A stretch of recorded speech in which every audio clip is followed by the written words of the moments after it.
Hello नमस्कार दोस्तों, स्वागत है आप सभी का हमारे यूट्यूब चैनल तत्काल एजुकेशन पे। दोस्तों उम्मीद करते हैं आप सभी बहुत अच्छे होंगे। आपकी तैयारी भी काफ़ी ज़बरदस्त तरीके से चल रही होगी। दोस्तों आज हम आप लोगों के लिए रीजनिंग के 12 अति महत्वपूर्ण प्रश्न के बारे में इस वीडियो में बताएंगे, जो सभी परीक्षाओं के लिए बहुत महत्वपूर्ण प्रश्न होने वाले हैं। आप किसी भी गवर्नमेंट एग्जाम की तैयारी कर रहे हैं, इस टाइप के प्रश्न हमेशा पेपर में देखने को मिलेंगे। दोस्तों ये पार्ट नंबर कौन सा है, 56 है, या पार्ट नंबर 55 नहीं देखें तो आप वीडियो सेक्शन में जाके देख सकते हैं। चलिए दोस्तों पहला प्रश्न देख लेते हैं।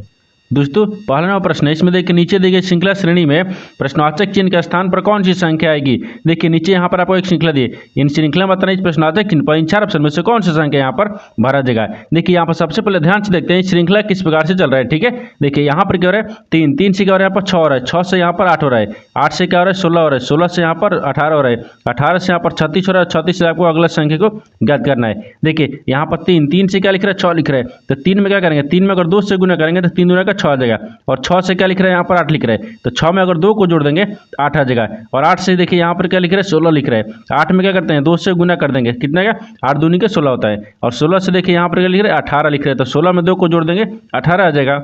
और देखिए यहाँ पर 18 से क्या लिख रहा है 36 लिख रहा है, यानी 18 में क्या करते हैं 2 से गुना करेंगे तो 18 दूनी के 36 होता है। अब 36 में क्या करेंगे, क्योंकि देखिए यहाँ पर 2 प्लस करेंगे, क्योंकि देखिए गुना किया है फिर प्लस किया है, फिर गुना किया है फिर प्लस किया है, फिर गुना किया है, तो आपकी बार क्या करेंगे प्लस को करेंगे, यानी 36 में 2 को जोड़ देंगे तो यहाँ पर कितना गया 38 आ जाएगा, यानी इस प्रश्नवाचक चिन्ह पर कौन सी संख्या हो जाएगा 38 हो जाएगा। तो 38 को देखते हैं किस ऑप्शन में दिया है, यानी ऑप्शन नंबर यहाँ पर 20 सही हो जाएगा। दोस्तों मैं उम्मीद करता हूँ इस प्रश्न को भी आप अच्छे तरह से समझ पाए होंगे। चलो तो नेक्स्ट प्रश्न देख लेते हैं।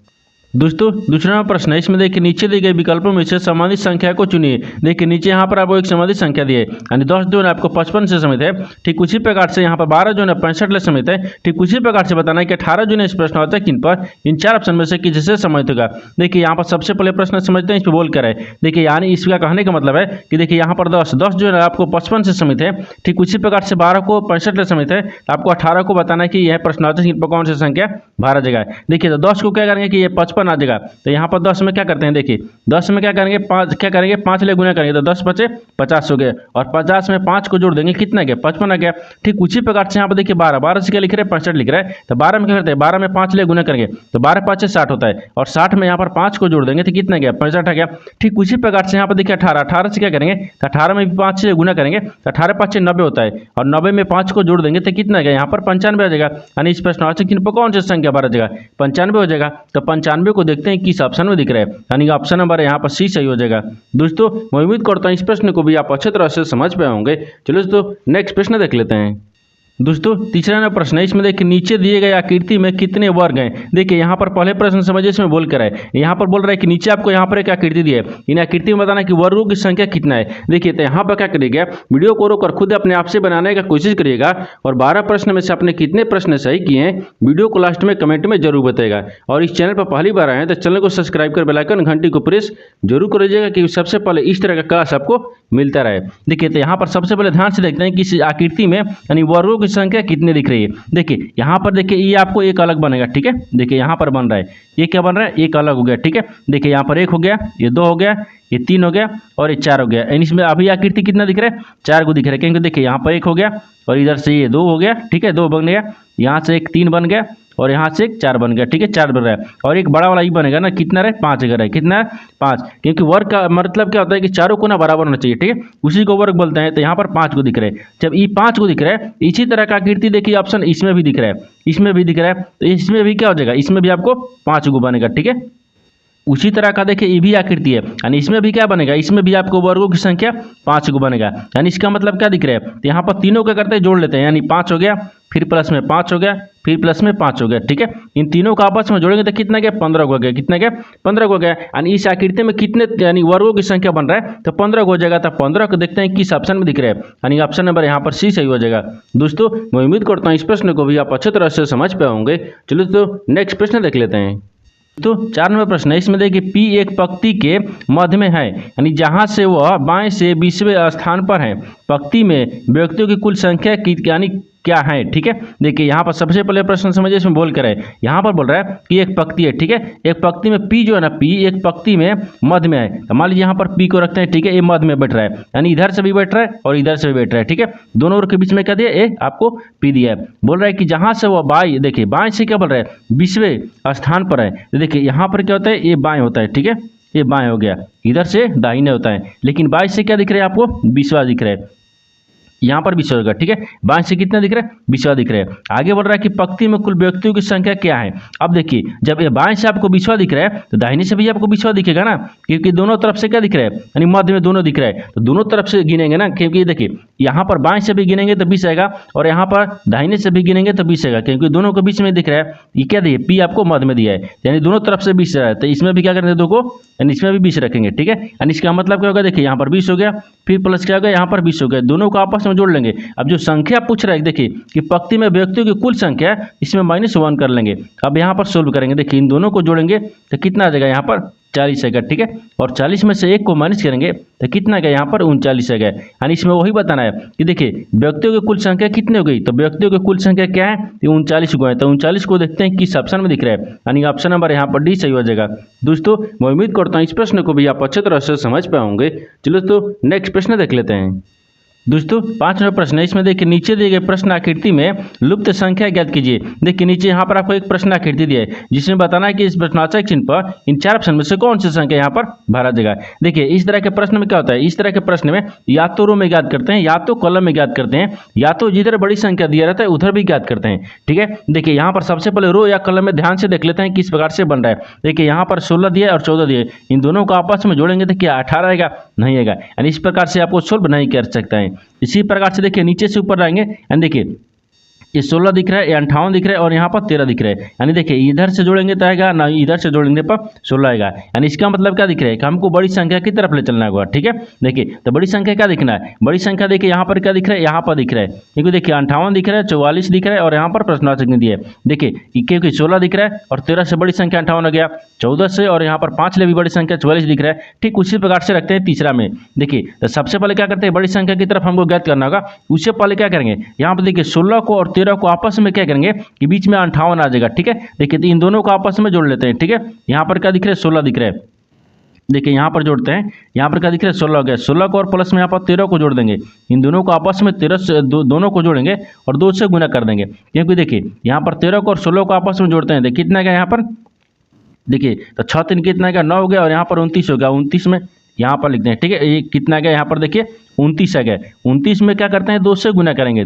ठीक है, तो कितना आ जाएगा 29 दूनी के यहाँ पर कितना गया 58 आ गया। ठीक है, 58 दिख रहा है, जो कि यहाँ पर देखिए 58 दिया है बीच में। ठीक है, उसी प्रकार से यहाँ पर देखिए दूसरा में भी रखते हैं। दूसरा में क्या करेंगे, यहाँ पर देखिए 14 को और 8 को आपस में क्या करेंगे, जोड़ लेते हैं। ठीक है, देखिए तो 14 को यहाँ पर देखिए 14 हो गया, फिर प्लस में कितना दिख रहा है 8 दिख रहा है, इनको आपस में जोड़ लेंगे और 2 से गुना कर लेंगे। ठीक है, आप देखिए यहाँ पर देखिए 14 को 8 में जोड़ेंगे तो यहाँ पर कितना दिख रहा है 22 दिख रहा है, कितना दिख रहा है 22 दिख रहा है, और 22 को 2 से गुना करेंगे तो कितना आ जाएगा यहाँ पर 44 आ जाएगा, जो कि यहाँ पर 44 आपको बीच में दिया है। ठीक है, यानी इसका मतलब हमको समझ में आ गया ये किस प्रकार से फॉलो कर रहा है, यानी दोनों ऊपर नीचे को जोड़ रहा है और बीच में क्या कर रहा है, बीच वाली संख्या को 2 से गुना करने के बाद में आ रहा है। यानी इसका मतलब देखिए यहाँ पर क्या लिख रहा है, 18 और 4 को आपस में जोड़ लेते हैं। देखिए 18 हो गया, यहाँ पर देखिए 18 हो गया, फिर प्लस में यहाँ पर 4 हो गया, इन दोनों को भी आपस में जोड़ेंगे और 2 से गुना कर लेंगे। तो यहाँ पर 18 4 कितना गया 22 आ गया। ठीक है, और 22 में 2 से गुना करेंगे तो यहाँ पर कितना गया 44 आ गया, कितना गया 44 आ गया। यानी इसमें क्या गया, प्रश्नवाचक चिन्ह पर क्या आ जाएगा 44 हो जाएगा।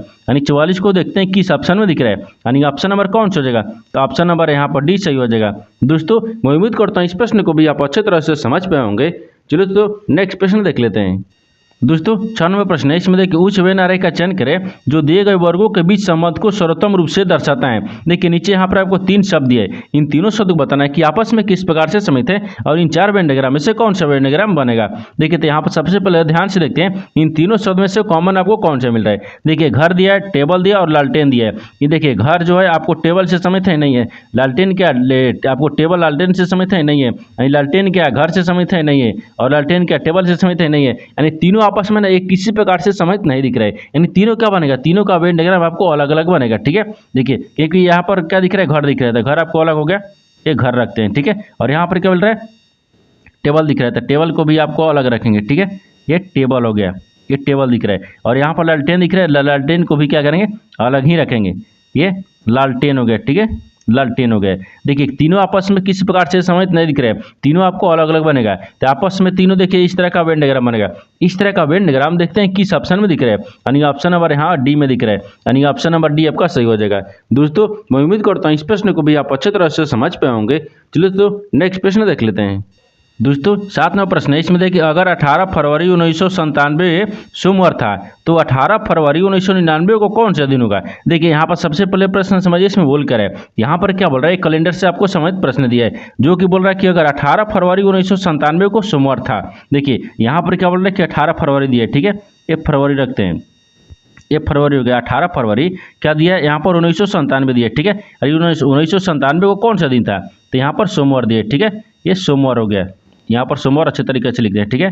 यहाँ पर क्या दिख रहा है, सोमवार हो जाएगा, ठीक है, ये सोमवार, ठीक है। यहाँ पर क्या होगा, सोमवार है, यहाँ पर सोमवार था तो 18 फरवरी 1999 को बताना है कौन सा दिन होगा। तो देखिए यहाँ पर 18 फरवरी 1900 क्या दिया है, 97 दिया है, तो सोमवार था, तो एक साल का अंतर में चलेंगे, ठीक है। तो यहाँ पर क्या दिख रहा है, 18 फरवरी, देखिए 18 फरवरी 1900 कितना, एक साल अंतर जाने देखिए तो क्या होता है, यहाँ पर 1998 हो जाएगा, ठीक है, 1998 गए। जब एक साल का अंतर जाएंगे, साल वही, देखिए साल भी एक साल का अंतर जाएंगे, महीना और डेट वही रहेगा, तो इसमें एक को जोड़ देंगे, यानी देखिए सोमवार में क्या करेंगे, एक को जोड़ेंगे, तो यहाँ पर जब एक को जोड़ देंगे तो यहाँ पर क्या होगा, 18 फरवरी 1998 को मंगलवार हो गया, क्या हो जाएगा यहाँ पर मंगलवार, ठीक है, ये क्या हो जाएगा यहाँ पर मंगलवार, मंगलवार, ठीक है, मंगलवार हो जाएगा, यहाँ पर मंगलवार हो गया, क्या होगा यहाँ पर मंगलवार हो गया। देखिए यहाँ पर एक को जोड़िए तो कितना आएगा, यहाँ पर मंगलवार आ गया। लेकिन आपसे क्या पूछा है, 18 फरवरी 1999 को, तो फिर क्या चलेंगे, यहाँ पर एक साल अंतर और चलेंगे। यहाँ पर क्या दिख रहा है, 18 फरवरी 1900 क्या करेंगे, यहाँ पर 99 को रखते हैं, ठीक है, कि 99 आ गया। एक यहाँ पर क्या करेंगे,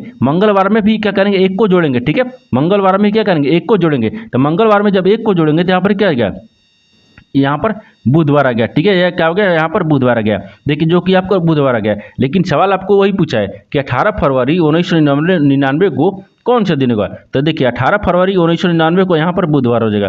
तो बुधवार को देखते हैं किस ऑप्शन में दिख रहा है, यानी ऑप्शन नंबर यहाँ पर सी सही हो जाएगा। दोस्तों मैं उम्मीद करता हूँ इस प्रश्न को भी आप अच्छे तरह से समझ पाए होंगे। चलो तो नेक्स्ट प्रश्न देख लेते हैं।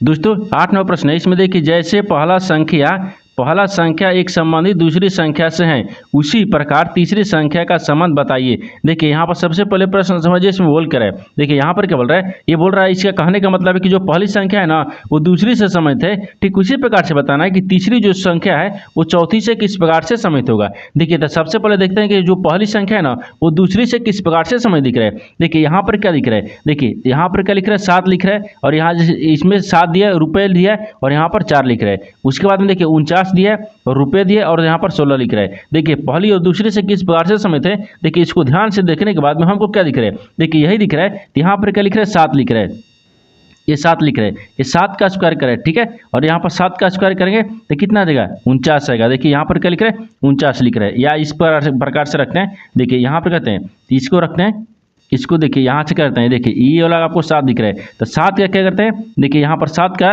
यहाँ पर 7 रखते हैं, यानी 7 हो गया, 7 का स्क्वायर करेंगे तो 49 आ गया। और यहाँ पर देखिए 4 दिख रहा है, तो 4 को भी क्या लिख रहे हैं, यहाँ पर 16 लिख रहे हैं, यानी यहाँ इसका मतलब क्या होगा कि 4, ठीक है। यहाँ पर देखिए 4 को भी स्क्वायर करेंगे तो यहाँ पर 16 आ गया है। देखिए यहाँ पर क्या दिख रहे हैं, इन दोनों को, जो पहली संख्या है, पहली संख्या में इन दोनों को स्क्वायर करने पर ये दूसरी संख्या आपको समझ दिख रहा है, ठीक है, और रुपये का चिन्ह आपको रुपया में लिख रहा है, ठीक है, क्या कर रहे हैं, उसी प्रकार से रखते हैं। उसी प्रकार से हम तीसरा को और चौथा से संबंधित को देखेंगे। देखिए तो तीसरा में क्या दिख रहा है, 3 दिख रहा है, तो 3 को भी क्या करेंगे, यहाँ पर स्क्वायर कर देंगे, ठीक है। 3 का जब स्क्वायर करेंगे तो यहाँ पर तितली करना हो गया, ये रुपये का चिन्ह दिख रहा है तो हम रुपया रख लेंगे, ठीक है। यहाँ पर रुपये का चिन्ह दिख रहा है तो आपको रुपया को हम रख लेते हैं। आगे क्या दिया है, इसमें देखिए 8 दिए, तो 8 को भी क्या करेंगे, यहाँ पर स्क्वायर करेंगे। देखिए 8 को भी स्क्वायर करेंगे, तो 8 का जब स्क्वायर करेंगे तो कितना आता है, 64 आता है, ठीक है, 64 आ गया। देखिए तो इस प्रश्न आता है कि कौन सी संख्या हो जाएगा। तो देखिए यहाँ पर क्या दिख रहे हैं, तो यहाँ पर देखिए 9 रुपये यानी 64 दिख रहे हैं, तो 9 रुपये 64 को देखते हैं किस ऑप्शन में दिख रहा है, यानी ऑप्शन नंबर यहाँ पर ए सही हो जाएगा। दोस्तों मैं उम्मीद करता हूँ इस प्रश्न को भी आप अच्छे तरह से समझ पाए होंगे। चलो दोस्तों नेक्स्ट प्रश्न देख लेते हैं।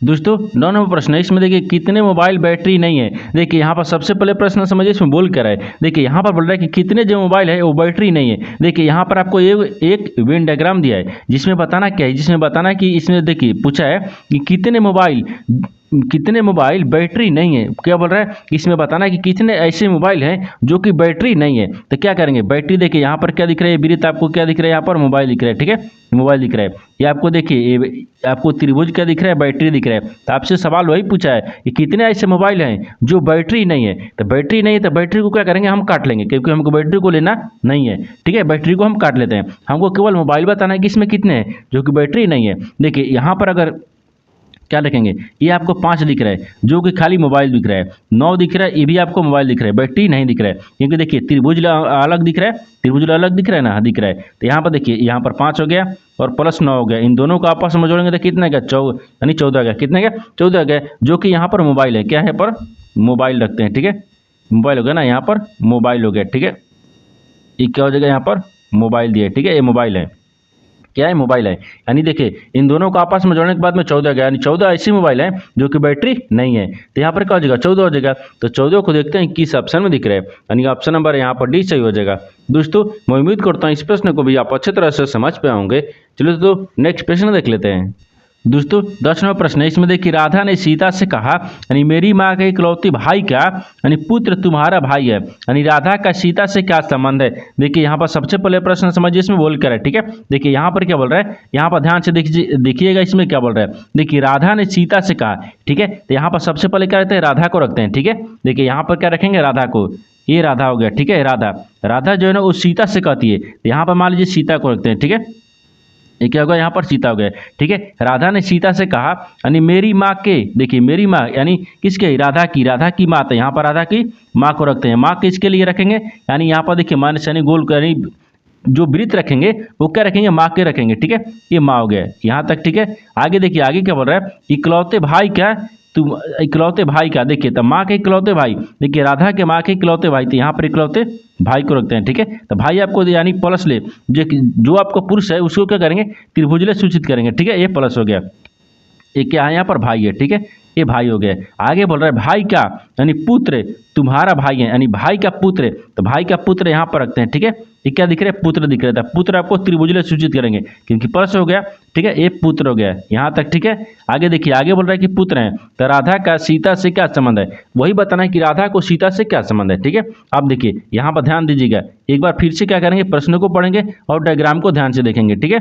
यहाँ देखिए इसमें क्या दिख रहा है, यहाँ पर दिख रहे हैं कि मेरी माँ की, तो देखिए यहाँ पर राधा की माँ हो गई, यानी इकलौते भाई, तो इकलौते ये भाई हो गया, ठीक है, भाई का पुत्र, ठीक है, भाई का पुत्र तुम्हारा भाई है, यानी किसका, सीता का भाई है, ठीक है, ये सीता का भाई दिख रहा है। सीता का भाई कौन है, तो सीता का भाई यहाँ पर जो, यानी देखिए यहाँ पर यानी इसके, यानी यहाँ पर देखिए राधा के माँ के भाई के पुत्र के, क्या ये भाई दिख रहा है सीता के, ठीक है, यहाँ पर भाई को रखते हैं, ठीक है, ये भाई हो गया। आगे देखिए, आगे बोल रहा है कि राधा का सीता से क्या संबंध है। देखिए जब इसका एक क्या दिख रहा है, ये पुत्र है, ये दोनों आपस में भाई है, तो सीता का पिता कौन हो गया, तो सीता का पिता ये आपको ई वाला हो गया, ठीक है। देखिए ये आपको सीता का पिता हो गया, यहाँ पर पिता को रखेंगे। लेकिन आपसे सवाल पूछा है कि राधा का सीता से क्या संबंध है। देखिए ये राधा हो गया और यहाँ पर सीता हो गया, इनसे आपको बताना है कि किस प्रकार से समय दिख रहा है। देखिए तो सीता का ये क्या दिख रहा है, ये पिता दिख रहा है, सीता के पिता हो गया, ठीक है, ये क्या दिख रहा है, पिता हो गया, और पिता के क्या दिख रही है, यहाँ पर माँ दिख रही है, ठीक है, सॉरी यहाँ पर पिता के यानी पिता के बहन दिख रही है ना, यहाँ पर पिता की बहन हो गई, और बहन के क्या लग रही है, यानी बेटी है, यानी बहन की क्या हो गई, ये बेटी हो गई। तो आपसे वही पूछा है कि पिता की बहन की पुत्री है, यानी देखिए सीता जो है वो राधा से क्या संबंध है, तो सीता जो है ना, सीता यानी इसको क्या बोलेगी, तो राधा को देखिए पिता की बहन की पुत्री है, क्योंकि यहाँ पर पिता हो गया, पिता की बहन की पुत्री हो गई, यहाँ पर क्या हो जाएगा, यहाँ पर देखिए यहाँ पर क्या दिख रहा है, तो यहाँ पर पिता की बहन की पुत्री है, यानी ऑप्शन नंबर क्या हो जाएगा, ऑप्शन नंबर आपका ये सही हो जाएगा। दोस्तों मैं उम्मीद करता हूँ इस प्रश्न को भी आप अच्छे तरह से समझ पाए होंगे। चलो तो नेक्स्ट प्रश्न देख लेते हैं। दोस्तों 11वां प्रश्न है, इसमें देखिए यदि दर्पण को यानी PQ पर रखा जाए जैसा कि नीचे दिखाया गया है तो दिए गए अक्षर संयोजन का सही दर्पण प्रतिबिंब कौन सा होगा।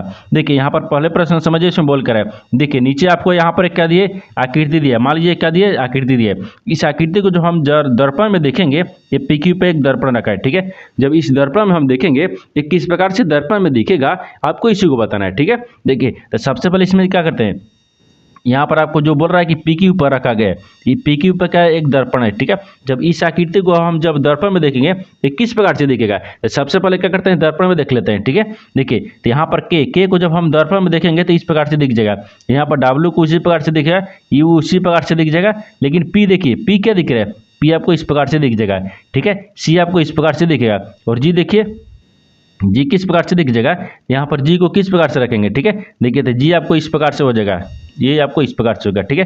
जी आपको इस प्रकार से दिख जाएगा। तो इस तरह का जो आकृति है ना, वही बताना है कि किस, देखिए इस तरह का जो आकृति है वो देखेंगे किस ऑप्शन में दिख रहा है, ठीक है। देखिए तो यहाँ पर किस तरह से दिख रहा है, ए में दिख रहा है, ए में के यू, देखिए पी यू दिया है आपको, नीचे की तरफ दिया है, इसका मतलब ये नहीं होगा।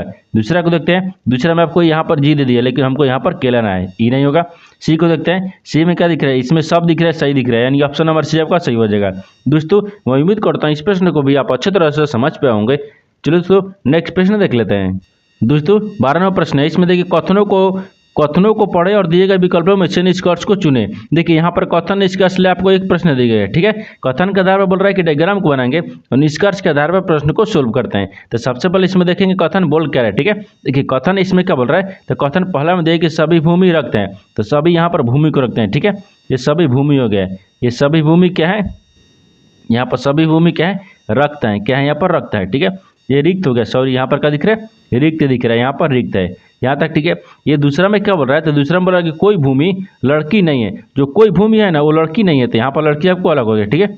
यहाँ पर लड़की हो गए, ये आपको कोई भूमि से समेत नहीं दिख रहा है। ये तो आपको कथन बोल रहा था, कथन के आधार पर डायग्राम को बना दिए, लेकिन निष्कर्ष क्या बोल रहा है, इसके आधार पर ही प्रश्न को सोल्व करेंगे।